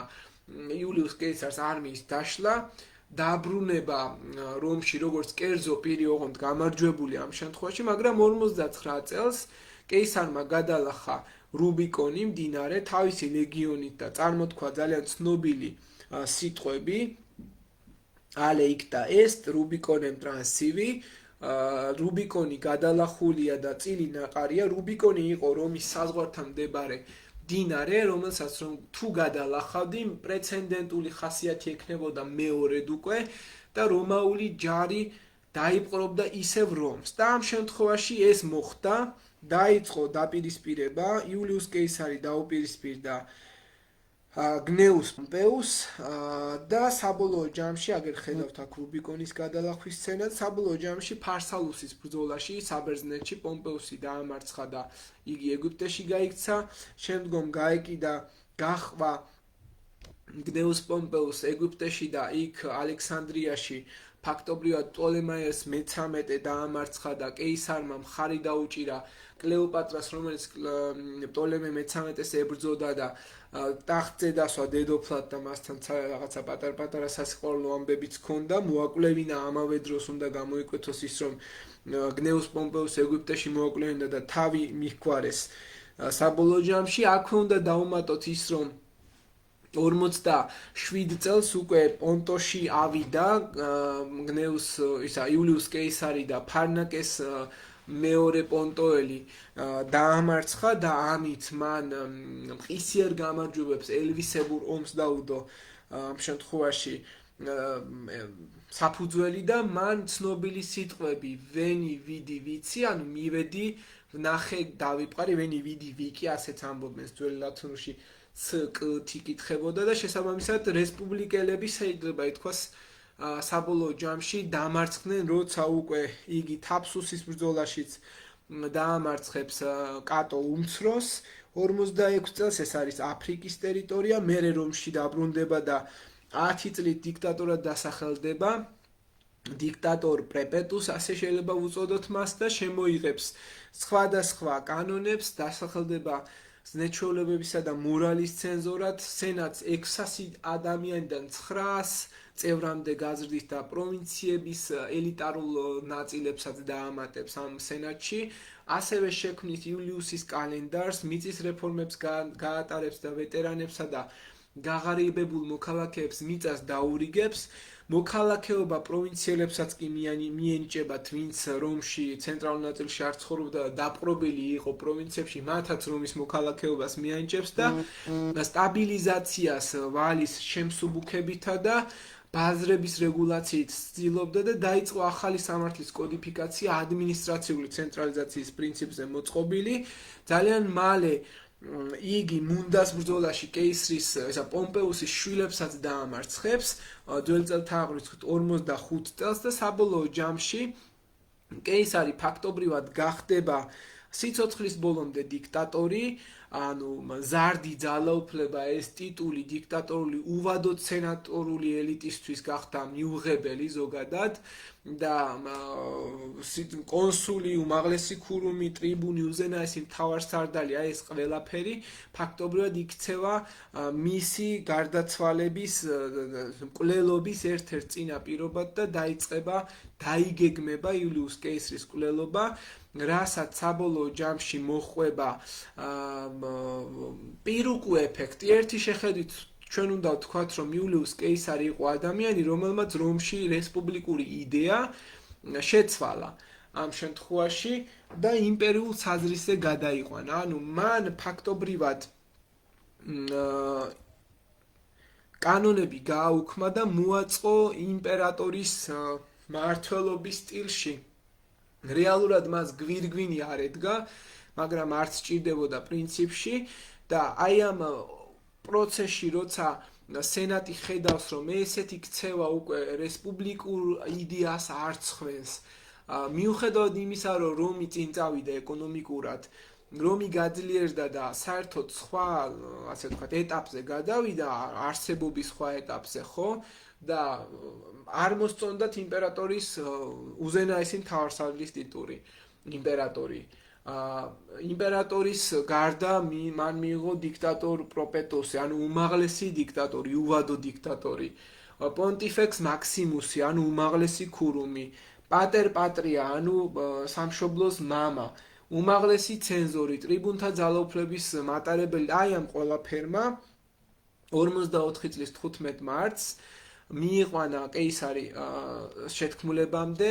შეთქმულება მოაწყვეს მარკუს იუნიუს ბრუტუსმა, გაიუს კასიუს ლონგინუსმა და დეკიმუს იუნიუს ბრუტუსმა და ფაქტობრივად კეისრის ყველაზე ახლო მეგობარი იყო დეკიმუს იუნიუს ბრუტუსი, გაიუს კასიუს ლონგინუსი სენატორი და სამხედრო მოღვაწე იყო და მარკუს იუნიუს ბრუტუსი იყო ასევე კეისრის ერთგული მეგობარი. სულ დაახლოებით შეთქმულებაში მონაწილეობდა 60 სენატორი,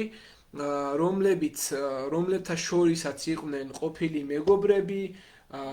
ახალი მეგობრები შეძენილი, ძველი მეგობრები ამ შემთხვევაში და მათი მიზანი პრაქტიკაში ასეთი იყო, რომ ჩვენ კეისარს მოკლავთ და რესპუბლიკა გადარჩება ტირანიული მმართველობისაგან. და დადგა მარტის დღეები, მარტის იდებს ეძახდნენ და 44 წლის 15 მარტს ცნობილია როგორც იდუს მარტე, კეისარი მიიწვიეს სენატის ხდომაზე, ეს პომპეუსის თეატრში მიიწვიეს, ძალიან საინტერესო და სიმბოლური არის ის, რომ გნეუს პომპეუსის თეატრი იყო მაშინ და იქ მიიწვიეს სენატორებმა, ვინაიდან სენატის მთავარი შენობა რესტავრაციაში იყო ჩასმული და აღდგენით სამუშაოებს საჭიროებდა, იქ მიიწვიეს დაგეგმილი მკვლელობა, იქ უნდა განეხორციელებინათ. მისი ცოლი, სხვათა შორის, რომელსაც ერქვა კალპურნია, ეხვეწებოდა, რომ არ წასულიყო, არ წახვიდეო, იმიტომ რომ სიზმარში ვნახეო, რომ შენი ტოგაო მთლიანიო, რაც კაციო, ამოსვრილი არისო სისხლშიო. ეს გაიგეს სხვათა შორის შეთქმულებმა, რომ კეისარი არ აპირებდა ამის გამო და კიდევ სხვა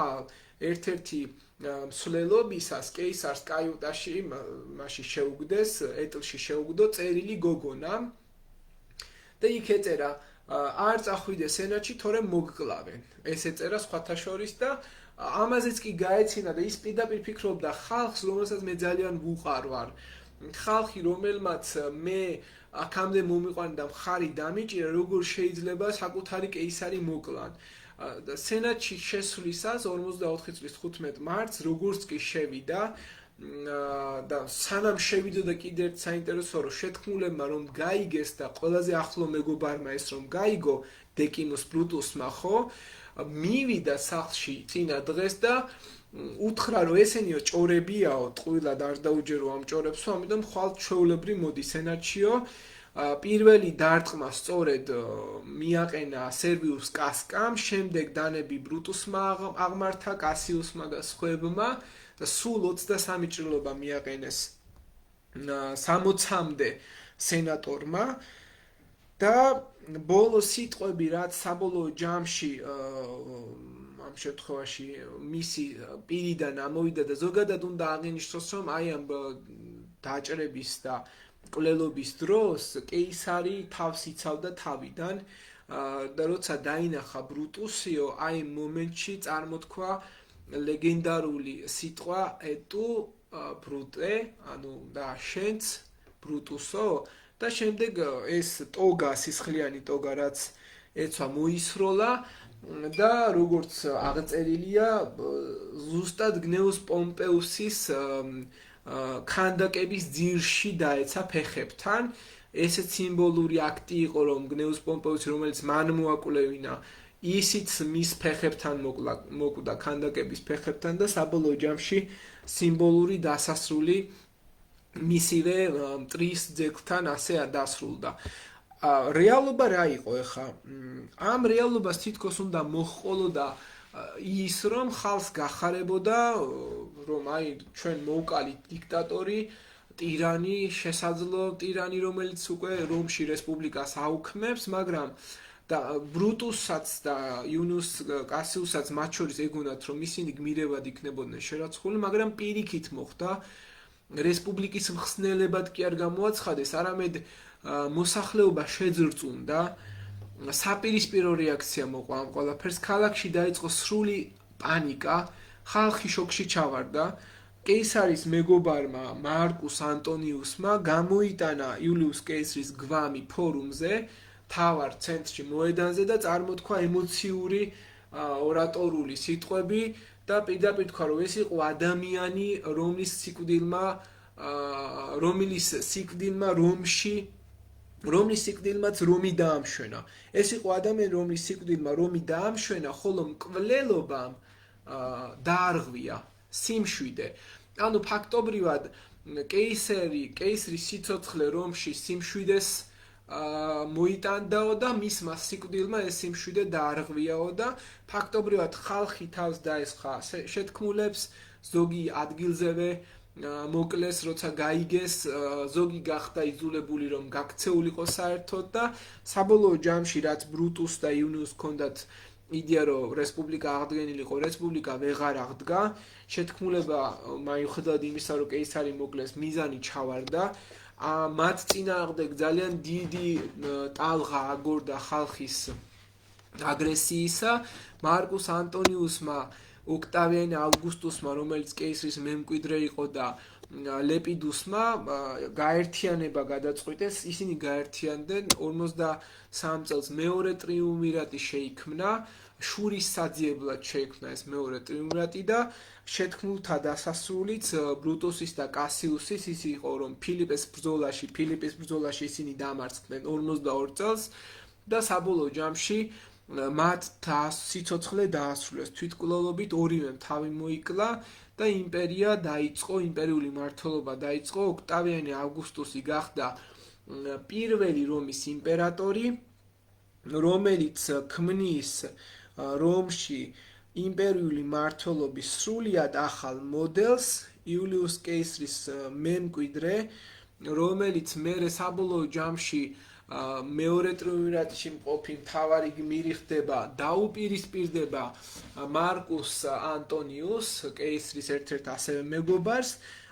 ლეპიდუსი მალევე გარდაიცვლება სხვათა შორის და დაიწყება აი ამ ასე ვთქვათ მეორე ტრიუმვირატში შიდა ომი რომელშიც ოქტავიანე ავგუსტუსი გაიმარჯვებს და რომი 31 ან 29 წლიდან უკვე იგი ხდება იმპერიულ სახელმწიფო, რომის იმპერიული მართვა-გამგებლობა იწყება და ეს იმპერიული მართვა-გამგებლობა უკვე არის სულ სხვა თემა, რომელსაც ალბათ შემდეგ შეხვედრაზე ავხსნი ამ შემთხვევაში, ვინაიდან ეს თემა მინდა რომ კარგად გაიაზროთ. უნდა გამოვკვეთოთ კიდევ ის, რომ ძველი რესპუბლიკური იდეალების მკვლელობა პლუტარქემ შერაცხა როგორც ძველი რესპუბლიკური იდეალების დაცვა,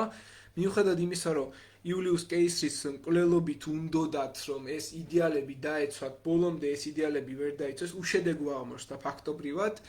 ასევე სალისტუსი წერს, რომ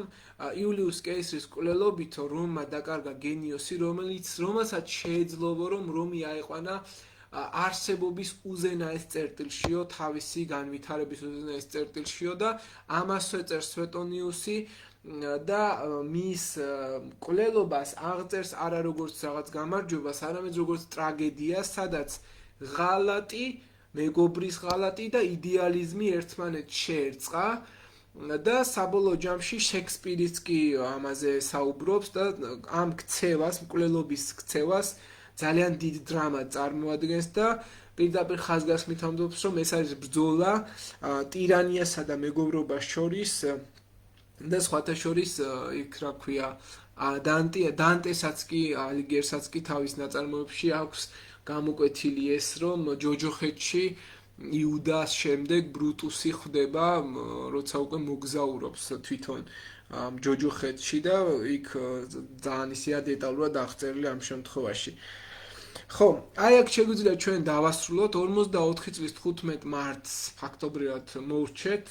შეთქმულების წინააღმდეგან ფილიპის ბრძოლა 43-42 წელი იყო და ოქტავიანე ავგუსტუსის პირველი იმპერატორობა უკვე იწყება 27 წელს. ახლა მინდა გაჩვენოთ თქვენ იულიუს კეისრის მკვლელობის ერთ-ერთი ყველაზე ცნობილი სცენა. ფილმი არსებობს იულიუს კეისრის მკვლელობა, 3 ფილმია სხვათა შორის გადაღებული და მე გირჩევთ რომ ნახოთ ეს ფილმები, ერთ-ერთი მაინც, ეხლა რასაც გაჩვენებთ ეგ ყველაზე ისეთია კარგი სანახავი ფილმია და სჯობს რომ ალბათ ეგ ნახოთ უფრო.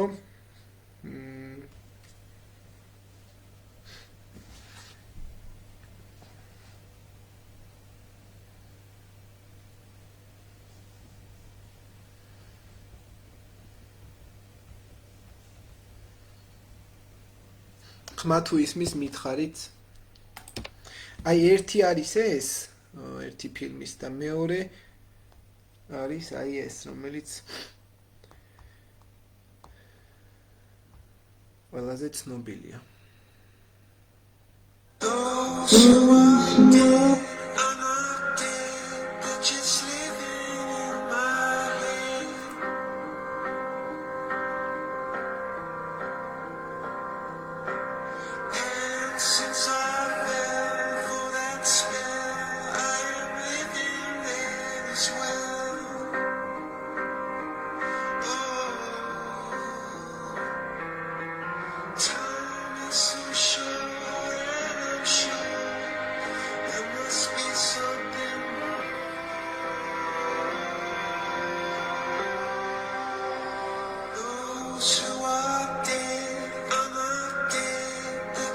ჭედავს ხო მგონი თუ არა?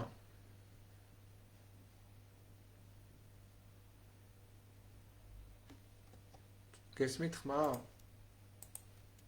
დიახ, არ ჭედავს? არა მას. კარგი, განვაგრძოთ მაშინ.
არის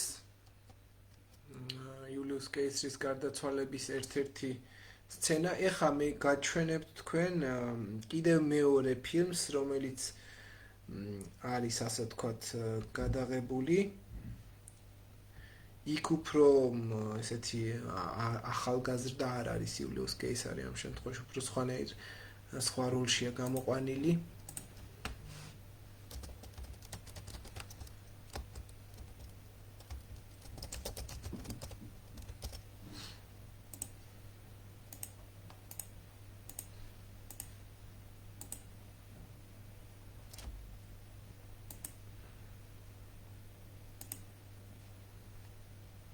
გამოჩნდა?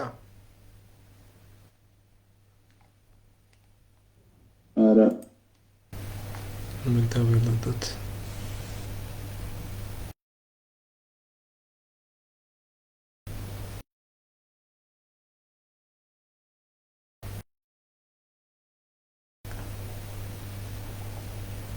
ხო, ეხლა გამოჩნდა.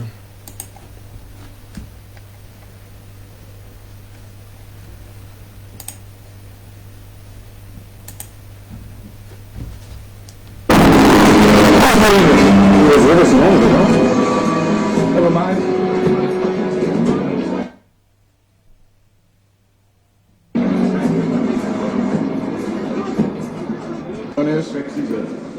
I know, Barger, I know. I have not forgotten. If I may, gracious Caesar, you were going to consider revoking my brother's exile. You still Take your hand off me.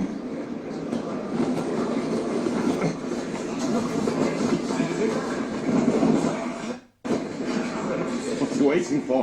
Now! Now! Now!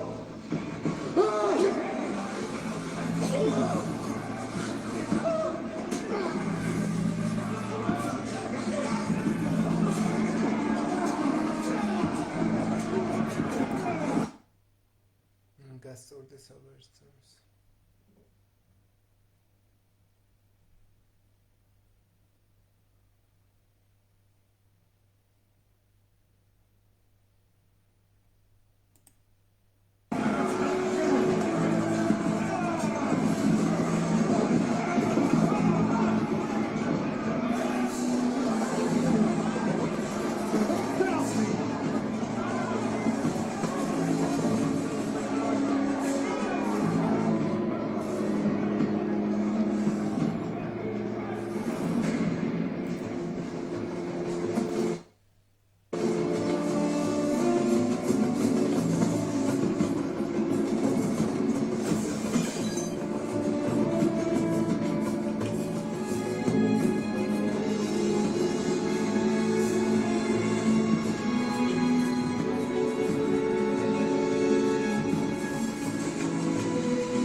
thus ever for tyrants.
ეს იყო მოკლედ